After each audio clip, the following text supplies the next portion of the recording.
Friends, బాగున్నారా? నేను బాగున్నాను. చూడండి, ఇక్కడ మనం వంగ తోటలోకి వచ్చామన్నమాట. ఇప్పుడు ఇక్కడ వంగ ప్లాంట్ ఇది. మా ఫ్రెండు వంగ చెట్టు పెట్టింది. ఈ ప్లాంట్ వయసు 3 years అనమాట. 3 సంవత్సరాలు అయింది ఇది పెట్టి. కానీ చూడండి ఎలా ఫ్లవరింగ్ వస్తుంది. మొన్నటిదాకా బాగా వర్షాలు పడినాయి కదండి, చాలా కాయలు కుళ్ళిపోయినాయి అనమాట. ఇదిగో మొక్క వస్తుంది, మొక్క వెనకాల పిందె వస్తుంది అనమాట. ఇలాగా చాలా ఎక్కువ బుషీగా వచ్చేస్తాయి కాయలన్నీ. ఈ కాయలు ఎలా ఉంటాయంటే తను విత్తనం కోసం అట్టి పెట్టిందనమాట. చూడండి ఎంత పెద్ద సైజు అయిందో కాయ.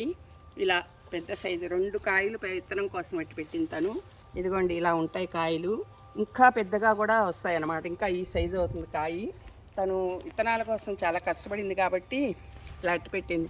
ఇలా చూడండి, ప్రతి కొమ్మకి కూడా ఆకాకి ఫ్లవరింగు, కాయలు, పిందెలు ఉన్నాయన్నమాట. చూడండి, ఇది 3 years అనమాట తను ఈ మొక్క పెట్టి.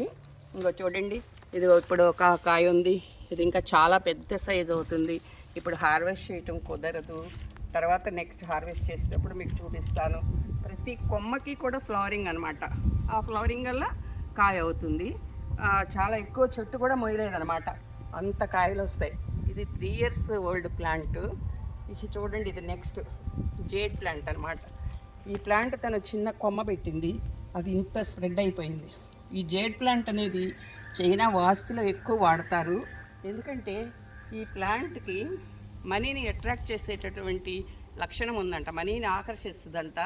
అందుకని చెప్పి ఇక్కడ ఆస్ట్రేలియాలో అందరూ గుమ్మాల దగ్గర పెట్టుకుంటారు అనమాట. చిన్న పాట్లో పెట్టేసి ఈ మొక్కలు పెట్టుకుంటారు, జేడ్ ప్లాంట్. ఇది చూడండి, అక్కడ మా ఫ్రెండ్ వారు మీకు వీడియోలో చూపిస్తున్నాను. చూడండి, కుండీల్లో పెట్టి చిన్న మొక్కలు పెట్టింది. అవి ఎంత పెద్దగా అయినాయి, 2 పక్కల చాలా ఎక్సలెంట్గా ఉన్నాయి. మళ్ళీ దీనిలోనే కారబంతి వనం, అసలు చూస్తుంటే కన్నులు చాలవండి, ఎంత అద్భుతంగా ఉందో చూడండి మీరు ఫ్రెండ్స్. మీరు ఇవన్నీ చూస్తారని వీడియో చేశాను ఫ్రెండ్స్. బాయ్.